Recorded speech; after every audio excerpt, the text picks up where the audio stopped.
figured we'd have a lot to talk about, and there's a lot of storylines that came out of this game. One of which, and this is something I brought up yesterday, I thought that the door was open for Lamar Jackson to put his stamp on that MVP, and Yes. yes, I would say he Yeah. did that. Yeah, he did it. Yeah, um, he definitely did it. very, very Um, emphatically too. I mean, I yeah. like I said, I thought that Russell Wilson was up until this week the front runner. He had, Yeah. not to knock him and not to say he had a bad start, but he didn't have as strong of a game, and it's so hard to ignore what Lamar Jackson's doing now. We've seen it already. We've seen the media shift. I mean, Lamar's the new flashy toy that's out there. I mean, people have already forgotten about Patrick Mahomes, which just kind of tells you how this world works. It's a week to week thing, and it's the same situation as Patrick Mahomes. It's like, okay, let's see if this is sustainable long term. However, for right now, they look like the best team in the league, and Lamar Jackson is just playing really great football. 15 to 20, 169 yards, 5 touchdowns. Almost a perfect QBR, not a quarterback rating, but a QBR. It's I mean, it's impressive. I mean, what else can you say? I mean, he's in a great situation in Baltimore. I still hesitate to say that, like, if he has to throw the ball 45 times, Baltimore can win. Um, I'm not trying to doubt his talent. I just think he's being it's the classic what Bill Belichick does. It's like he's never going to ask you to do something that he knows and you can't do. And I think that's exactly what we're seeing in Lamar Jackson. I think we're seeing that people who thought he couldn't throw at all are looking more and more foolish. That people saying, oh, he shouldn't move the wide receiver, this, that, and the other. Just again, that's absurd. I mean, the kid has so much talent. I mean, now again, long term question: can he? And then we see it. I mean, quarterbacks have to do this time and time again. They have to throw the ball 45 times to win. Now, can he do that? Well, I don't know. Who knows? We'll find out. He just hasn't had to do that yet. I mean, he's very efficient thrower. Meaning, you throw the ball when you're going to make the completion, and he just Yeah. hasn't had to do that because, again, his benefit is he can run and he can make plays with his legs, and he has guys like Mark Ingram to run the ball for him. So it's not a knock on him. It's something that you have to. Eventually you're going to have to show it to be able to prove it to me that you can do that long term. But for now, I mean, all that matters is this year, and he is. I mean, it's his award to lose at this point. Yeah, I think he absolutely put his stake in the ground last night and said, you know what, this is my award and come take it from me. And I don't know if anybody can do that right now. Look, I love Russell Wilson as a player. I thought that he had a strong case for the MVP, and I think he still does have a good case for the MVP, but you cannot deny what Lamar Jackson is doing. I mean, just last night alone, 5 touchdown passes, rushed for 95 yards. Yeah. I mean, that's insane. He still leads his really, team in really rushing. is.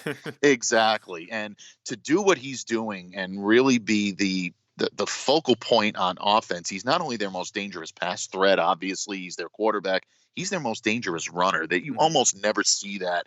We haven't seen that really since Michael Vick, I don't think, in the case of how prolific and how dynamic he's being at this position.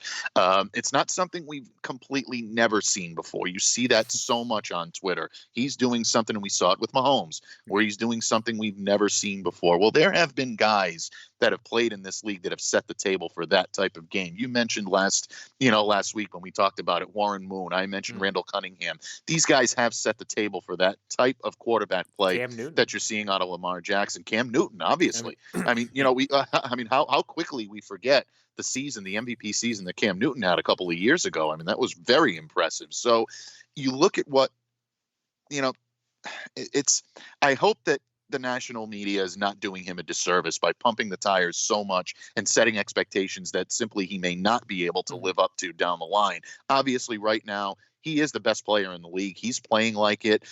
Baltimore, as a result, is playing at a whole other level. He has elevated their play and their confidence level to a championship level. And right now they're playing as a team that can definitely contend for not only an AFC championship, but a Super Bowl championship. That team is very dangerous right now, and they're playing well in all facets of the game, and they have that swagger. And we saw that last night. You saw Marcus Peters getting in the face of his former Yeah. teammates. By the way, I don't have a problem with that. You No. jettison somebody from a team to bring somebody else in. Yeah, you reserve the right to talk a little trash if the guy comes up, gives you a good game, and you're on the winning side when you face your former mates. So you know what? We've seen it happen in the past. You know me. I'm not a big, jawing and the trash talking type of guy, but I had no problem with what Marcus Peters did last night. I think that he was justified in doing what he did, and I thought it made for an interesting storyline, especially when him and Ramsey started to go at it a Yeah. little bit. Well, and that's the thing too. I mean, look, I think Ramsey's a bit of a clown to begin with. So I mean, his actions afterwards, having to be held back from some of the Ravens players. Now I get it. The Ravens are notorious for kind of being that team that gets under your skin. You know, they talk loud, very loud. But generally they can back it up. So it's kind of, you have to grin and bear it when they're jawing and going back and forth. But Yeah. look, the Rams really haven't been a good team since Ramsey's been on this team. I don't think any of us thought, at the time, I thought it wasn't a good. I mean, yeah, you bring in a talented player, but this does nothing for the Rams, in my opinion. If anything, it puts them even in a tighter bind, and we see it now. I mean, they're still going to have to pay him. They have a quarterback that. I mean, who knows what Jared Goff is? I mean, I think we're getting a good idea what Jared Goff is, but that's not good for his price tag. Let's just put it that way. So, yeah, look, this is good for Marcus Peters because I'm sure he was kind of the scapegoat in a sense to a lot of the Rams' problems, and he gets traded to a far better team going in a much different direction than what the Rams are, because I think the Rams are just they're torpedo torpedo diving into the abyss right now, because I don't even think they're going to end up Yeah, making the playoffs. if you had any hopes for the Rams playoff hopes and them going deep into the playoffs and figuring things out, I think last night put a lot of that Yep. to rest. I think this is a game where they needed to come out and make a statement. And we even talked about this yesterday. They didn't need to win this game last night, but they needed to make it competitive. They needed to put out a good showing, and they needed to show the nation that, you know what, we're still the Rams. We're still the defending NFC champions. We can come in, we can give you a game. What, you may beat us, we may beat you, but we're going to give you a game. I didn't see that from them last night. I No. saw a team that looked like they were in disarray and a team that looked like they were in need of a rest. And at this Yes. point in the season, that is not something you want to see from a contending team or a team that you hope is in contention. So yeah, it's to me, I think the NFC West is now down to really, I think, a two-team race. I think it's the 49ers and the Seahawks. I think the Niners probably have a good stranglehold on that, but I think if there's any team that's going to chip away at their heels or that could, it'll be Seattle. I don't see the Rams being able to put it together any longer. Well, look, the 49ers, they're in the middle of quite the stretch, because we got a Super Bowl 47 rematch coming up this week, and that's the Ravens and the 49ers. So we're going to get a Yeah, real good idea about who these two teams are. And absolutely. right, again, that's the third game I've mentioned already, and we haven't even really dived into week 13 yet. But there's going to be a lot of great matchups this weekend, and again, it starts on Thursday. So, quick before we continue with the Monday night football talk, we will not be on the air Thursday morning. Yes, I know, weep and be sad and all that. We just decided it was probably best that with football on all day, we will have a chance to relax and enjoy our families and all that stuff. So, so we will not be on air on Thursday. So that means probably tomorrow we'll talk a lot of Thursday night football or Thursday day football, because we have a few games considering it's Thanksgiving, and maybe we'll say a few things we're thankful for, because hey, it is Thanksgiving, and we will be doing plenty of complaining come Festivus. So This is true.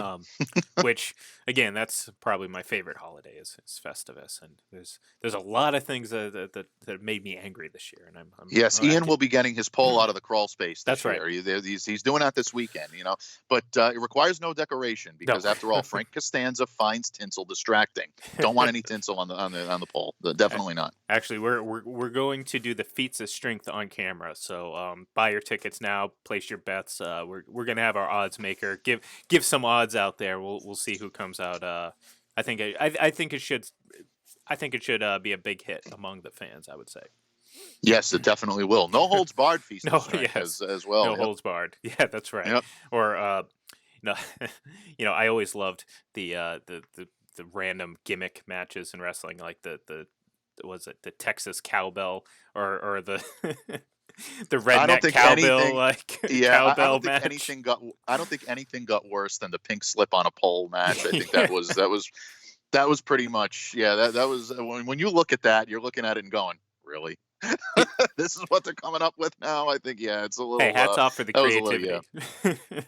Hey, you know what? Yeah, I guess they just threw anything against the wall and said, hey, you know what? We'll just call it anything and people will watch it. So, Hey, look, but yeah, that was yeah. at one point in my life, I actually thought the Undertaker was buried alive. So hey, good for them. So I was at that event in oh, Providence, Rhode Island, where no they way. did bury him in that casket. They were taking him away.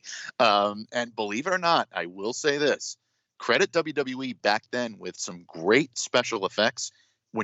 Obviously, when you're watching it on TV, they Yeah. can control the narrative. They can control what Oh you're yeah. seeing. When you're in the arena, sometimes you can see things that maybe you weren't meant to see. They did a good job with that. They really and truly did. They didn't make it look obvious. They covered it well. They used a lot of fog machines. I don't know how they got them up into the rafters, but they did it.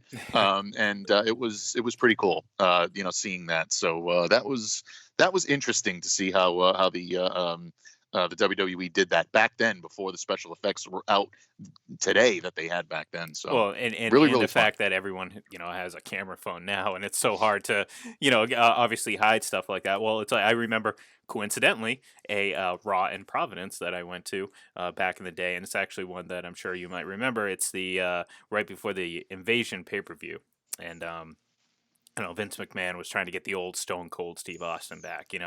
He's I can't I wish I remember the bar. You might know it, seeing as you're Mr. Rhode Island and everything like that. But he was sitting in a bar drinking, by himself. Clearly, it was like, it's a Monday night and the bar's empty. Like, come on now, it's Providence. Of course, everyone's out there drinking, getting a good drink on. He's in the bar playing pool. Vince McMahon's trying to convince him to come back and fight for Team WWE. So they're doing this throughout the whole episode. I mean, the obvious result was he was going to show up at some point. So it's getting closer to the end of the show. I think it was like the last commercial break. And this is kind of always, confuse me. I'm like, why didn't they do this beforehand, like before the show even started? But, well, I guess maybe. Anyways, so we saw one of the stagehands, when it's dim and the lights are low, come running down with a big red and white cooler with the big skull on the front of it. So, like you said, I mean, the stuff that the people see in the audience, sometimes you're going to get a little bit of an insight that you're just not going to get on television. And here we are sitting there waiting for the show to come back from commercial break, and we see Stone Cold's beer cooler come being brought down to the ring area. So we're like, okay, well, obviously.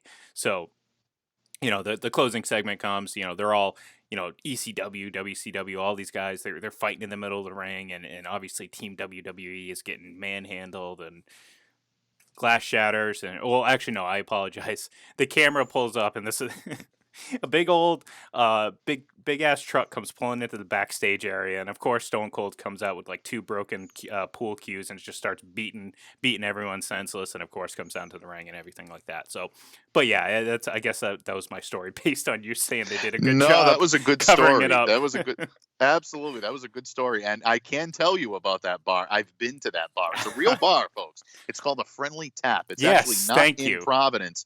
It's not in Providence. It's set in Providence, but it's actually in Cumberland, which is about 20-minute Okay. drive north of Providence. And it's owned by referee Tim White, who lives in Rhode Island. He's from Rhode Island. He's from Cumberland. I, He I owns told that you, bar. Mr. He's been a Rhode Island. referee. He's been a referee in Rhode Island for a good long time. During the off season, or when not well, really off season, because WWE doesn't have one, but during his breaks, you can usually find him at that bar. Me and my good childhood friend Paul Abella, that I grew up idolizing wrestling with, and we went to so many wrestling events when we were younger. When we finally got to be of age, 21, we figured, you know what, we have to go find this place. We have to go up there. We actually went up there, met Tim White. It's an interesting bar. You walk in and it's wall to wall wrestling memorabilia, Oh, just that's pictures of awesome. him with everybody that you can imagine, from Piper to Orndorff to Andre to Hogan to the present day at the time, where you saw Rock and Austin and Triple H and Shawn Michaels and Bret Hart and just everybody. And it looks very similar to what you see on screen. And the good thing about it is he actually lets these guys go in and then trash the place. So they've actually gone in, and a lot of what you've seen with the trashing is Yeah, not a set or anything like that, folks. That's the bar. He lets them do it, and then he cleans it all up afterwards. So that's it's awesome. fun stuff. Yeah, it really, really is. But I've been there, and it's actually a pretty cool place to go, hang out, have a beer, shoot a game of pool, and then leave. But it's not going to win any style or beauty contests, but it's one of those old fashioned pubs that if you're in town, you got to stop by and you got to check it out. Still in operation to this day. Folks, where else can you get this type of knowledge about Rhode Island other than FBC Radio Live? Because I tell you what, it started kind of as a joke, calling you Mr. Rhode Island, and I don't mean that as an insult. I meant just, I thought it was funny, and hey, it's a good little nickname. Well, Oh, it was. Yeah, I absolutely. think you are Mr. Rhode Island because that was quite a history lesson. If we had more time, I'd ask you about the entire history of the state, but we'll save that for a special anthology set podcast. Maybe we'll do that. Yeah, you don't want to get my opinions on the state right now. They released the new Woo Sox logo yesterday, and Oh, I'm still nauseous from that. But that's an argument for another day. I'm not going to get into that right now. yeah, we'll save that. We'll save that. But so anyways, Monday Night Football. We got a few minutes left here, so we'll kind of finish up on here, and then like I said, tomorrow we're going to focus a lot on the NFL games coming up, especially on Thursday, because we're not going to be in studio, and by that I mean we're not going to be sitting in front of our computers talking on headsets. So, um, but yeah, I mean, look, this was a thorough domination of the Los Angeles Rams. 45-6. There's no other way to do it. I mean, Jared Goff looked bad. That interception we talked about, that Marcus Peters interception, that was just a terrible throw.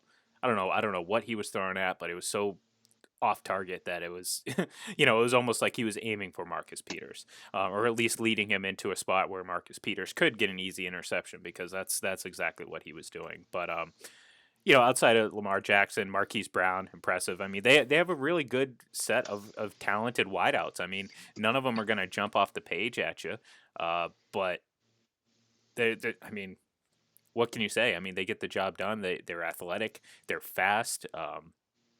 Again, we know Marquise Brown, obviously related to one Antonio Brown, who we have not brought up until this very moment. So, but Willie Snead, Mark Andrews, Miles Boykin, another guy. So the Ravens are a very scary team, and I will always and I will still sit here and tell you that I think, especially if it's in Foxborough, I will still give the Patriots the edge, because I do like them in a second go around with this team.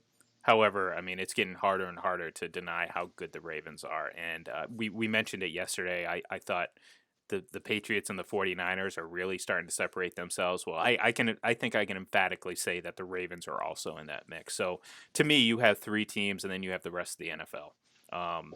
Yeah, absolutely, without any question. They deserve to be in that conversation, and rightfully so. This is a team that has they've got a tremendous offense. They've got a very, very good defense. Really, you cannot ignore what this team is doing. And yeah, they deserve to be in that mix without question. Yeah, and look, in the NFC, 49ers I think are better than Seahawks. Um, they've proved a lot to me over the last couple weeks, the 49ers. The Packers I think are getting exposed. I never really bought into what their record was. I started to. I really did. I started to. And then I think that was maybe the kiss of death for that Packers team, because then they got destroyed last week, or this past weekend. I kind of was giving props to Matt LaFleur on the FPC NFL live show, and naturally they cut out and got destroyed. So I'm starting to kind of come back down to earth with the Packers. I think their defense is okay. I think Aaron Rodgers is okay. So I don't put a lot of stock into them. Obviously, the Rams, who knows if they're even going to make the playoffs. The Saints, they're such a mystery to me. I thought they looked so good earlier in the season, especially with Teddy Bridgewater under center. I just, I don't know. We'll see. We'll see about them. But I do think the 49ers are separating themselves in the NFC, and I think the Patriots and the Ravens are clearly the two best teams in the NFC. And I really, really don't see any other team giving them any sort of competition heading into a championship, what seems like an inevitable championship game rematch. Yeah, I agree. I think that that is most likely the scenario that you're going to see play out, and I'll tell you, it's going to be a good one. Yeah. There's no question about it. Well, like I said, even thinking about this upcoming week, I mean, we're going to see a Ravens 49ers game that I think is might be the game of the week, and then you think about it, like, well, maybe the Patriots and Texans is going to be, and then maybe it's the Tennessee Titans and the Indianapolis Colts. Okay, maybe not, but the stakes are high, and we talked about that earlier in the show. So, Yeah, they truly are. and I love steak. I love steak. Let's put it that way. Uh, steaks in plural, I love. Although I like, see, I got to ask you something, and this is completely off topic. Are you you know those pictures that come out? It's like you're either 1 through 5 when it comes to cooking your steak. Are you a closer to medium rare or closer to well done steak eater?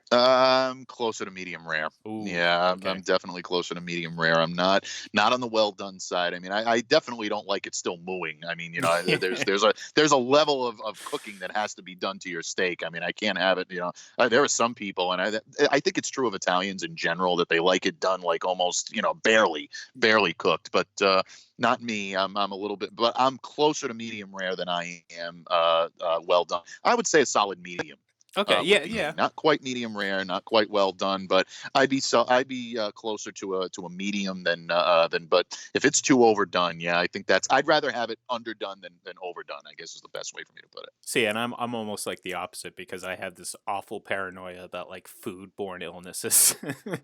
Like I can't, I'm not too, there's, everyone has like certain things that they're a little, like I can't eat leftovers. I mean, there's certain things, Chinese food, leftover holiday meals that you can, fashion into something else, like leftover Thanksgiving turns into pot pie. That's different. But in general, leftovers, I don't do. I won't even drink milk if it's like 2 days ahead of the expiration date.